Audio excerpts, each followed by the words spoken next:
보통 처음 교회 가면은 모두 낯설고 모르는 분들이 많은데 이 교회 처음 왔는데 좀 아는 분들이 좀 계시네요. 사장님 나도 좀 해볼게요. 마스크 쓰니까 누가 누군지 잘 모르겠습니다. 장 도미니크 보비라는 프랑스 기자가 있었습니다. 이분은 1952년생 파리 태생입니다. 그런데 1995년도 12월 8일 날 갑자기 뇌졸중으로 쓰러지십니다. 3주 후에 이분이 의식을 회복하는데 몸에서 움직이는 곳은 왼쪽 눈꺼풀 뿐이었어요. 그때 이후로 15개월 동안 그 클로드 망디바리라는 사람이 이분에게 200만 번, 2밀리언이죠. 200만 번 이상 알파벳을 불러줍니다. 그리고 이 보비의 기자는 20만 번 이상 왼쪽 눈꺼풀을 움직여요. 그렇게 해서 책을 한 권 완성하는데 그 제목이 잠수복과 나비라는 책입니다. 97년도 이 책이 처음 나와서 저도 읽었는데 2015년도에는 개정판으로 제목이 잠수종과 나비로 되어 있습니다. 잠수복과 나비가 더 좋은 것 같아요.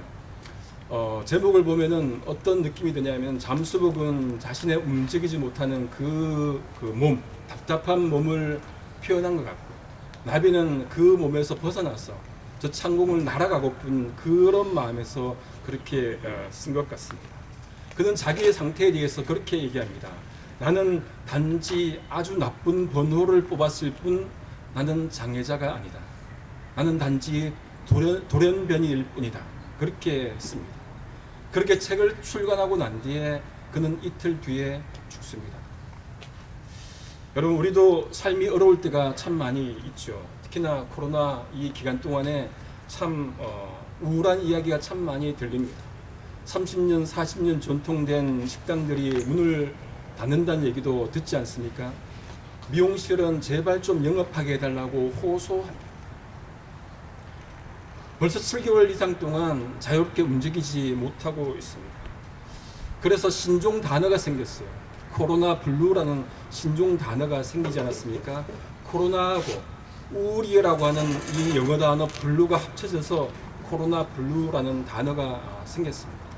여러분 집에 가서 한자사전 한번 찾아보십시오. 우울이라는 한자사전 찾아보면은 얼마나 복잡한지 우울해집니다.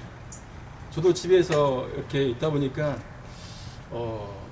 그 설거지를 하다 보니까 습진이 생겨갖고 얼마나 우울한지 이 오른쪽 이 손가락이 습진 같기도 하고 무좀 같기도 하고 우울해집니다. 그런데 이 코로나가 처음 생겼을 때 금방 끝나지 않는다고 전문가들이 예측을 하지 않았습니까? 그런데 우리는 어떻게 생각했습니까? 금방 끝나겠지. 설마 금방 다시 모여서 예배 드리겠지. 학교에 있으니까 금방 다시 모여서 또 수업하겠지. 그렇게 예상하고 생각했는데 이게 벌써 7개월째. 언제 끝날지 모른다고 얘기합니다. 어떤 분들은 내년 말이다. 또 다른 분들은 2025년이다. 이렇게 얘기하는데 몰라요. 우리가 모릅니다. 그런데요, 이런 기간에 우리가 좀 고민해 봐야 될 것은 이런 기간 동안에 어떻게 하면은 우리 그리스도인이 이 기간을 극복하면서 살 수 있을까? 어떻게 하면은 우리가 희망하면서 살 수 있을까를 우리가 한번 고민해 보았으면 좋겠습니다. 그런데 여러분, 우리가 이 기간을 코로나를 볼 때, 접할 때 믿지 않는 사람들과 똑같은 태도로 이 코로나를 본다면은 우리가 예수 믿는 이유가 없잖아요. 문제잖아요. 그런데 우리는 창조주시오, 구원자시오, 성화자이신 하나님을, 삼일체 하나님을 믿고 살아간다면은 이 코로나 기간에 정말로 다르게 우리가 삶을 조명하고 또 고민을 해 보아야 할 것입니다. 그래서 우리가 구약의 인물 욥을 통해서 어떻게 우리가 이 고난을 이길 수 있을까를 한번 같이 나누고자 합니다. 오늘 본문 말씀 욥기 23장 말씀은 욥기서 중에서도 핵심 부분이라 할 수 있습니다. 이 오늘 읽은 말씀에 욥의 탄식, 욥의 불평, 욥의 고백 다 들어있어요. 이 속에 이 복잡한 욥의 마음이 다 드러나 있습니다. 그렇게 우리가 복잡한 마음을 우리가 알고자 한다면은 욥의 삶을 조금 한번 되돌아보는 시간을 좀 갖겠습니다. 욥은 성경에 나온 인물 중에 정말 어떤 의미에서 가장 불행한 인물 중에 한 명, 동방에서 가장 온전한 사람이었는데, 그런 사람이었는데 그가 당하는 상처, 고통이 너무너무 큽니다. 욥기 1장에 보시면은 욥이 아들이 몇 명이요? 아들이 7명, 딸이 몇 명이요? 딸이 3명, 그리고 양이 몇 마리? 양이 7,000마리, 그리고 낙타가 3,000마리, 소가 500마리, 암나귀가 500마리였어요. 그런데 어떻게 됩니까? 그리고 종도 많았어요. 그 성경에 뭐라고 하냐면은 동방 사람 중에 가장 훌륭한 사람이다. 이 번역이 좀 그런데 새 번역은 으뜸가는 부자라고 번역합니다. 영어 성경에도 the greatest man, 가장 부자라는 말이에요. 그런 가장 부자인 욥에게 고통이 이제 임합니다. 하루는 사탄이 하나님에게 갑니다. 하나님이 그 사탄에게 말하잖아요. 땅에 있는 욥을 주위에서 보았느냐? 그와 같이 온전하고 정직하고 하나님을 경외하고 악에서 떠난 자가 없다 하시면서 욥을 칭찬합니다. 그런데 이 사탄이 어떻게 반응합니까? 사탄이 이렇게 대꾸해요. 하나님, 어찌 까닭 없이 욥이 그렇게 하나님을 신뢰하겠습니까? 무슨 말입니까? 이유 없이 근거 없이 그렇게 신뢰하겠습니까? 신실하겠습니까? 다 이유가 있지 않겠습니까? 무슨 이유요? 하나님이 그에게 그렇게 많은 복을 주셨으니까, 동방에서 가장 큰 부자가 되게 하셨으니까 그가 하나님을 섬기는 것이지 어떻게 까닭 없이 섬기겠습니까? 그렇게 얘기를 하는 겁니다. 그리고 어떻게 합니까? 한 가지 제안을 하잖아요. 하나님, 그러면은 한 번만 그의 모든 소유물을 쳐보십시오. 그러면은 욥도 하나님을 욕할 것입니다. 이렇게 얘기합니다. 그러니까 욥이 하나님을 잘 믿는 이유가 그가 신실해서 그런 것이 아니라 그가 가진 재산 때문에 그렇다는 게 이 사탄의 의미 아니겠습니까?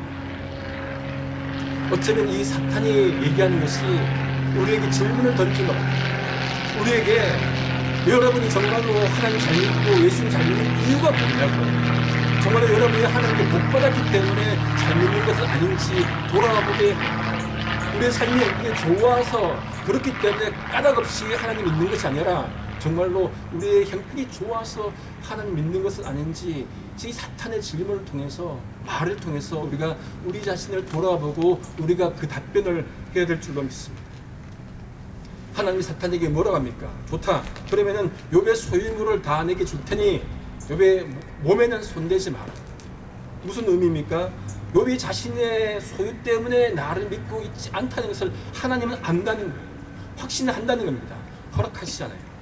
그때부터 욥은 아내를 제외하고 모든 아들, 딸, 모든 소유물을 다 잃어버려요. 그러고 나서 어떻게 합니까? 욥이 일어나서 옷을 찢고 머리털을 밀고 하나님을 향해서 욕하더라. 욥이 일어나서 머리털을 밀고 옷을 찢고 하나님을 향해서 삿대질을 하면서 어떻게 이럴 수 있습니까? 그렇게 대들더라? 아니에요. 어떻게 합니까? 욥이 일어나서 겉옷을 찢고 머리털을 밀고 어떻게 합니까? 땅에 엎드려 하나님을 어떻게 해요? 예배하다. 예배하다. 여러분, 이런 믿음이 우리 속에 있기를 소망합니다. 욥은 그 속에서도 하나님을 예배했습니다. 여러분, 그 어려운 것 모든 것을 잃었는데 하나님께 엎드리는 것 쉽습니까? 더더군다나 예배하는 것 쉽습니까? 어려워요. 어렵습니다. 고통은 불평합니다. 어떻게 불평합니까? 먼저 주변 사람을 불평해요. 환경을 불평합니다. 자기 열을 불평합니다. 심지어 마지막에는 어떻게 해요? 하나님을 불평합니다. 그게 보통의 삶의 논리예요. 그러니 욥은 엎드렸습니다. 하나님을 예배합니다. 그리고 이렇게 고백합니다. 욥기 1장 21절, 우리가 잘 아는 욥기 1장 21절, 내가 모태에서 알몸으로 나았사온즉 알몸이 그리로 돌아가올지라. 주신 이도 여호와시오 거두신 이도 여호와시니 여호와의 이름이 찬송을 받으실지라. 믿으십니까? 이게 욥의 고백입니다. 모든 것을 잃고 난 뒤에 욥은 인간 존재의 진리 한 조각을 깨닫습니다. 우리 존재가 가진 것 없이 알몸으로 나왔구나. 그때 깨닫는 거예요. 여러분, 남자 성도님들 태어나실 때 양복 쫙 꿰입고 손에 롤렉스 시계 차고 나오신 분 계십니까? 손 들어 보십시오. 네. 여자 성도님들 태어나실 때 원피스 입으시고 투피스 입으시고 이 손가락에 반지, 다이아 반지 끼고 태어나신 분 계십니까? 안 계시잖아요. 그죠? 모두가 알몸으로 태어났으니 또 알몸으로 돌아갈 것입니다. 그런데 우리가 알몸으로 태어났는데 살잖아요. 살지 않습니까? 지금껏 살지 않습니까? 무엇 때문에 가능합니까? 모든 것을 먹이시고 입히시고 채워주시고 하는 하나님이 주셨기 때문에 오늘 또 살아가는 것 아니겠습니까? 이것이 무엇입니까? 하나님의 은혜인 줄로 믿습니다. 하나님의 은혜 때문에 사는 거예요. 아무것도 가진 것 없었지 않습니까? 그런데 사는 것은 하나님의 은혜 때문이죠. 우리도 알몸으로 왔습니다. 알몸으로 돌아갈 것입니다. 욥의 고백처럼 정말로 하나님의 찬송받기를 우리도 간구하고 그런 고백을 우리도 할 수 있기를 소망합니다. 그리고 욥은 어떻게 했습니까? 모든 것을 잃어버린 상황에서 1장 22절에 보니 그 다음에 범죄하지 아니하고 하나님을 원망하지 아니하였다고 성경은 기록하고 있습니다. 욥처럼 모든 것을 잃어버린 상황에서 고백하는 것 쉽지 않습니다. 자신의 가정이 복받으면 하나님을 잘 섬기고 그렇지 않으면 우리가 하나님을 정말로 때로는 미워할 때도 좀 있는데 그런데 욥은 그렇지 않았어요. 배워야 될 것이 무엇입니까? 삶의 조건 따라서 하나님 믿어서는 안 된다는 거예요. 상황 따라서 하나님 믿어서는 안 된다는 겁니다. 내 삶이 좋으면 하나님 믿고 내 머리 위에 햇빛이 비추면 하나님 믿고 내 머리 위에 먹구름이 들이우면 하나님 부인하는 그런 삶이 아니라 어떤 조건에서든지 하나님 믿는 그 신앙을 욥이 우리에게 보여주는 것 아니겠습니까? 여러분 어려운 것 불가능한 것을 얘기하는 게 아니에요. 왜? 욥도 했기 때문에 성경의 인물이 했기 때문에 우리에게 본받으라고 하는 것 아니겠습니까? 이 코로나19 어려워요. 그렇죠? 힘들어요. 그런데 그럼에도 불구하고 하나님 믿는 신앙, 하나님께 돌아오는 신앙, 그 신앙을 성경은 하나님 우리에게 원하십니다. 그런데 그렇게 잘 믿은 욥이 어떻게 2장에 가서는 어떻게 됩니까? 온몸에 발끝에서 발바닥에서 정수리까지 종기가 생깁니다. 질그릇 그릇 갖고 온몸을 제야 한가운데 앉아서는 긁습니다. 그 모습을 본 아내가 어떻게 얘기합니까? 아내가 뭐랍니까? 당신이 그래도 자기의 온전함을 굳게 지키느냐? 그래도 믿을래? 그래도 온전함을 지킬래? 어떻게 합니까? 하나님을 욕하고 죽어버려. 그래도 하나님 믿을래? 그런 상태 속에서 그냥 죽어버려. 하나님 욕하고. 그게 아내의 반응이었어. 욥이 흔들립니다. 어떻게 흔들립니까? 사는 것이 힘드니까 3장에 가서 이렇게 얘기해요. 자기의 생리를 저주합니다. 그럼 이 욥의 이 삶의 고난 과정 속에서 겪는 자기의 스트럭을 이거를 보셔야 돼요. 단순히 믿어 아멘 이게 아니고 욥이 겪는 고통을 이걸 보셔야 됩니다. 이거를. 그게 욥기의 의미예요. 욥기 3장 11절에 이렇게 욥이 자기 생리를 저주합니다. 어찌하여 내가 태에서 죽어 나오지 아니하였다. 아니 욥이 그렇게 신실한 믿음을 가졌는데 어찌 내가 태에서 죽어 나오지 아니하였던가? 어째 내 어머니가 해산할 때에 내가 숨지지 아니하였다. 하도 그 고통이 심하니까 자기 생리를 저주하고 차라리 태어나지 않았으면 좋았을 텐데 이게 욥의 마음이에요. 친구들이 와서 뭐라고 합니까? 욥의 친구들이 새 친구들 옵니다. 그 중에 첫 번째 친구 대만 사람 엘리바스가 뭐라고 합니까? 욥기 4장 7절에 생각해보라. 죄 없이 망한 자가 누구입니까? 정직한 자의 끊어짐이 어디 있는가? 무슨 말입니까? 욥이 이렇게 당하는 것은 죄를 지었기 때문이라는 거예요. 정직하지 못했기 때문이라는 게 친구의 말입니다. 욥기 8장에 가면은 수아 사람 빌닷이 또 이렇게 얘기해요. 네가 어느 때까지 그런 말을 하겠으며 어느 때까지 내 입의 말이 거센 바람과 같겠느냐? 하나님이 어찌 정의를 굳게 하시겠느냐? 전능하신 이가 어찌 공의를 굳게 하시겠느냐? 네 자녀들이 주께 죄를 지었으므로. 친구들은 이렇게 얘기한다니까. 네 자녀들이 주께 죄를 지었으므로 주께서 그들을 죄에 버려두셨나니 네가 만일 하나님을 찾으며 전능하신 이에게 간구하고 또 청결하고 정직하면 반드시 너를 돌보시고 내 의로운 처소를 평안하게 하실 것이라. 네 시작은 미약하였으나 이 나중은 심히 창대하리라. 친구들이 말하는 요지가 무엇입니까? 죄를 지었기 때문에 벌을 받는 것이지 그렇지 않다면 하나님이 정의를 행하지 않는 분이냐 불의를 행하시는 분이냐 이거를 얘기하는 거예요. 뭡니까? 하나님 변론합니다. 하나님을 욥을 책망하고 하나님을 변론해요. 그리고 우리가 잘 아는 말씀, 집에도 붙여놓고 사업체에도 붙여놓는 네 시작은 미약하였으나 네 나중은 심히 창대하리라. 하나님 말씀 아니에요 이거. 여러분, 이 상점에 붙여놓는 거 이거 하나님 말씀하신 거라고 붙여놓는데 아니에요. 욥의 친구 수아 사람 빌닷이 욥을 비난하면서 한 말이에요 이게. 우리가 그러니까 성경을 읽을 때 하나 뚝딱 갖고 와서 그걸 우리한테 적용하면 안 되는 거예요. 성경 전체를 문맥을 보고 상황을 보고 우리가 성경을 읽어야지. 아, 이거 좋은 말 뚝딱 떼갖고 이건 그건 아니라는 말이죠. 보십시오, 이게 하나님 말씀하신가? 많은 분들이 이게 하나님 말씀하신 걸로 보잖아요. 아니라고 이게 그렇게. 고통당하는 이에게 가서 여러분 회개하라. 하나님 좋은 분이다. 그렇게 여러분 병문안을 하는 거 좋은 병문안이 아니죠. 그냥 같이 아파하고 같이 울어주는 것 그게 진짜 병문안 아니겠습니까? 하나님은 여러분 고통당하는 자와 함께 하시지 하나님 자신을 변론해 주는 사람을 찾으시는 분이 아니란 말씀입니다. 왜요? 하나님 그런 사람이 필요합니까? 하나님 스스로 그런 사람이 필요합니까? 하나님 변론해 줘야 하나님 되는 그 하나님 아니잖아요. 보시오, 42장 마지막 장에 가서 하나님이 대만 사람 빌레아스에게 이렇게 말합니다. 내가 너와 너 두 친구에게 노하노니. 하나님 변론했는데 욥을 책망하고 하나님 편들었는데 하나님이 그 친구들을 노해요. 그리고 이렇게 말씀합니다. 이는 너희가 나를 가리켜 말한 것이 내 종 욥의 말같이 옳지 못하며라.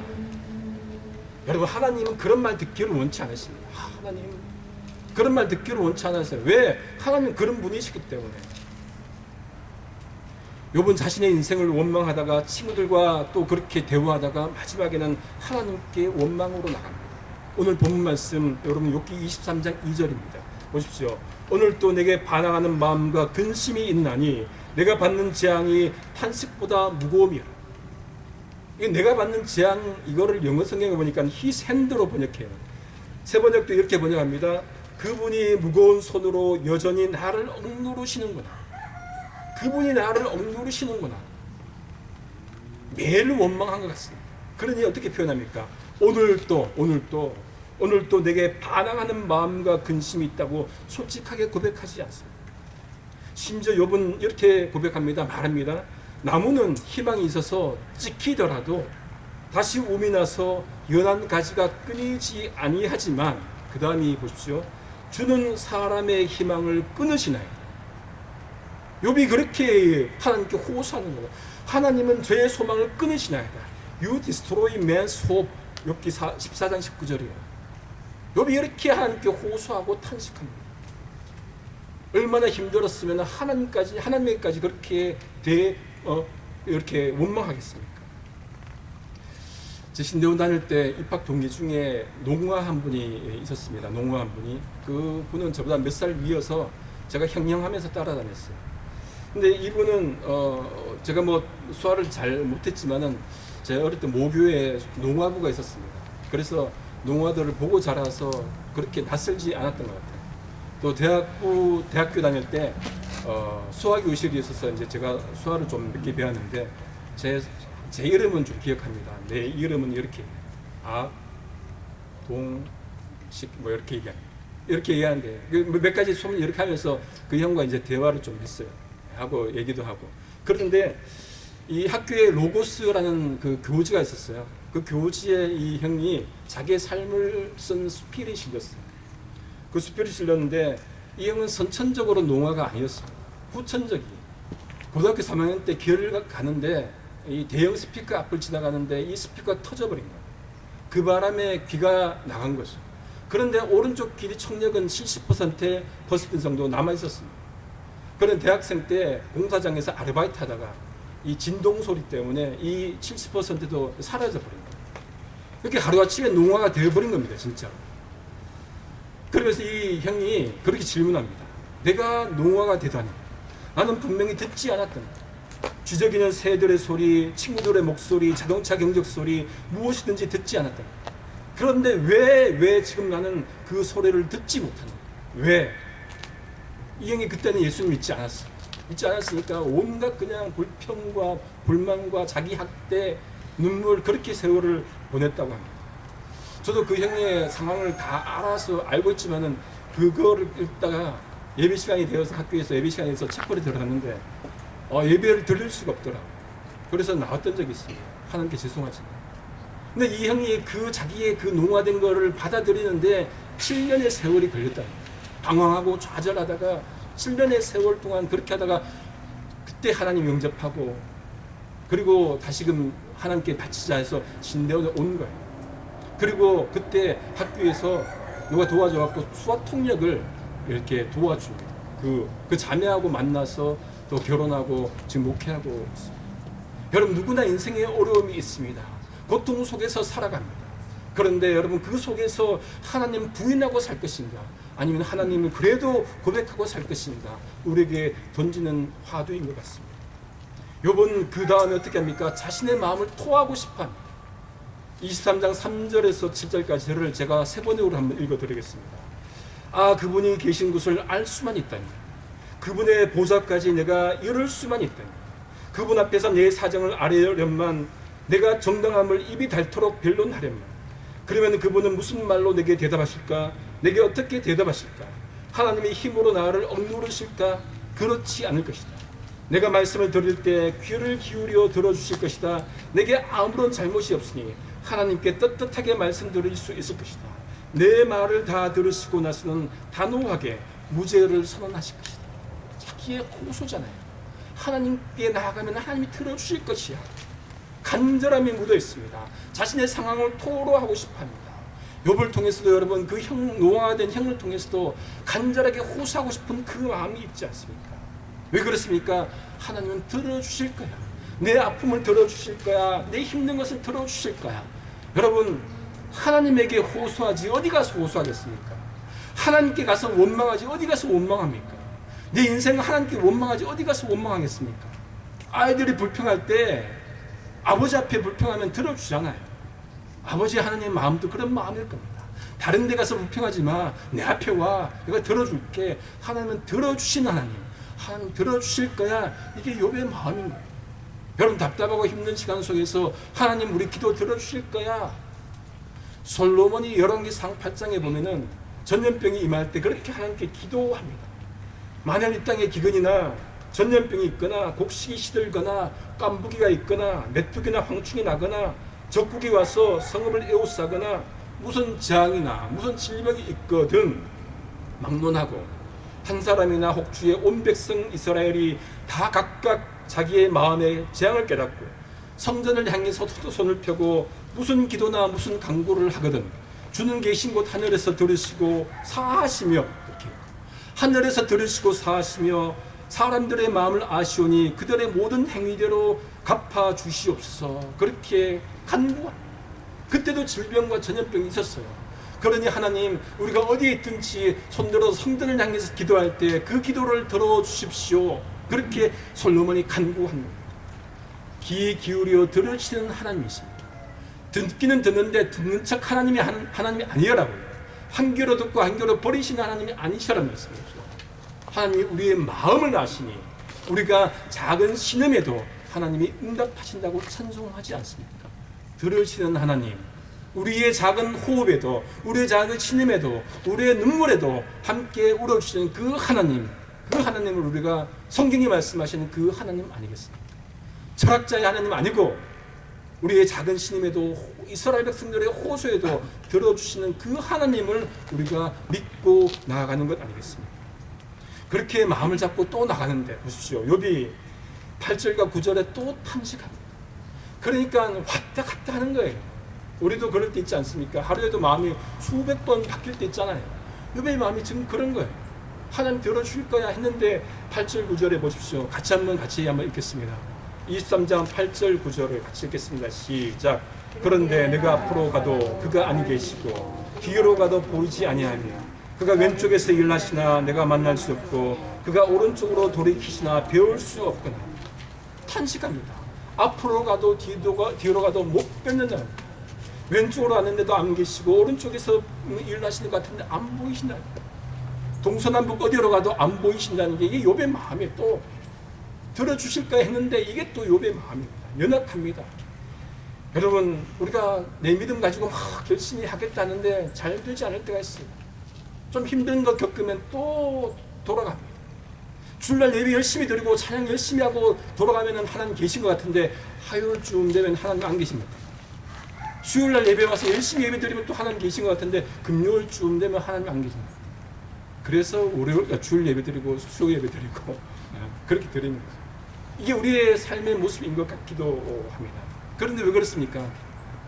상황 따라서 하나님 믿어서 그런 거예요. 상황 따라서 하나님 믿지 말고 우리가 어떻게 합니까? 어떤 상황이든 예수 십자가 붙들어야 합니다. 왜 그렇습니까? 그 예수 십자가 뭐라고요? 능력이기 때문에 그렇습니다. 바울이 선포합니다. 고린도전서 1장 18절입니다.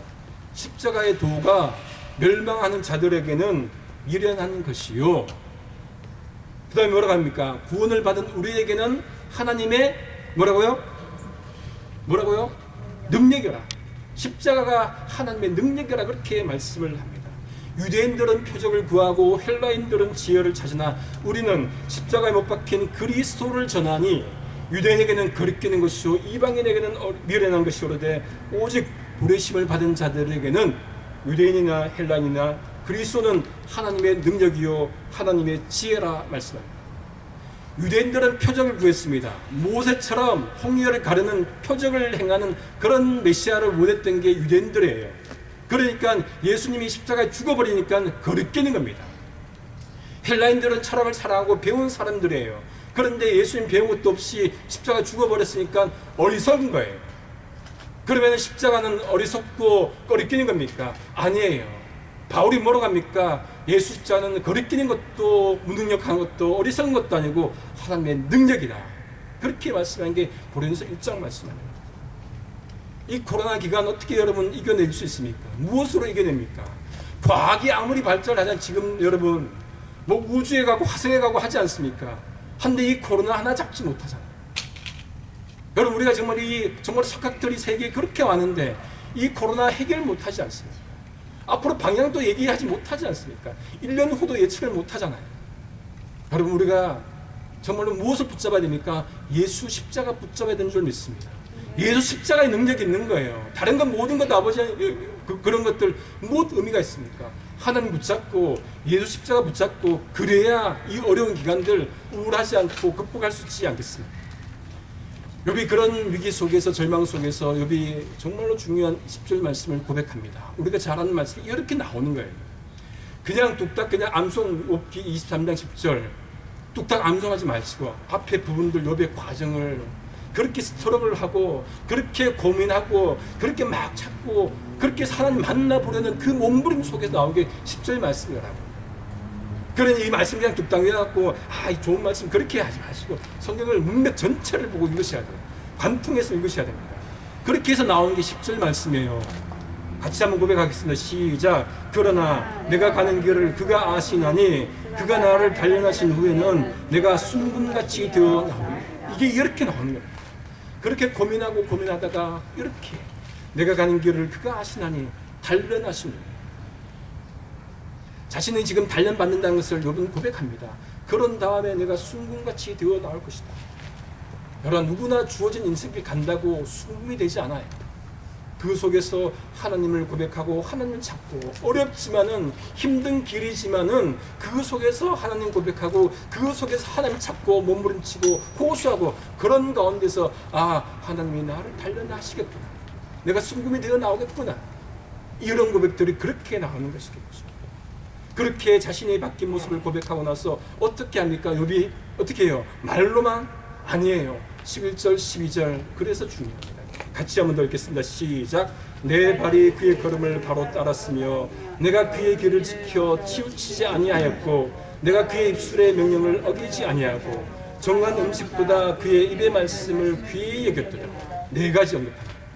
이렇게 고백하고 나는데 네 가지 고백하는 게 뭡니까? 첫 번째 욥의 발이 움직입니다. 여러분 하나님의 걸음을 바로 따라갑니다. 이것이 중요합니다. 이제 하나님 잘 믿어야지. 하나님 고쳐주시면 내가 잘 믿겠습니다. 하나님 신앙생활 열심히 하겠습니다. 말로만 한 게 아니고 여러분 어떻게 해요? 바로 발로 따라갔다. 이게 제자도의 삶인 거예요. 도고로 낙솔게라는 말이 제자도 따른다는 말인데 바로 따라가는 거예요. 제자의 삶은 따라가는 겁니다. 예수님의 삶을 뒤따라가는 게 제자의 삶인 거예요. 말로만 하는 게 아니고 욥이 발로 가잖아요. 두 번째, 욥은 하나님이 정하신 길로만 갑니다. 자기 길로 가는 게 아니에요. 하나님이 정하신 길로 갑니다. 그 하나님의 길이 무엇입니까? 예수님이 보여주셨잖아요. 어떻게? 내가 길이요 진리요 생명이니. 예수님이 말씀하잖아요. 그 길 따라가면 되는 겁니다.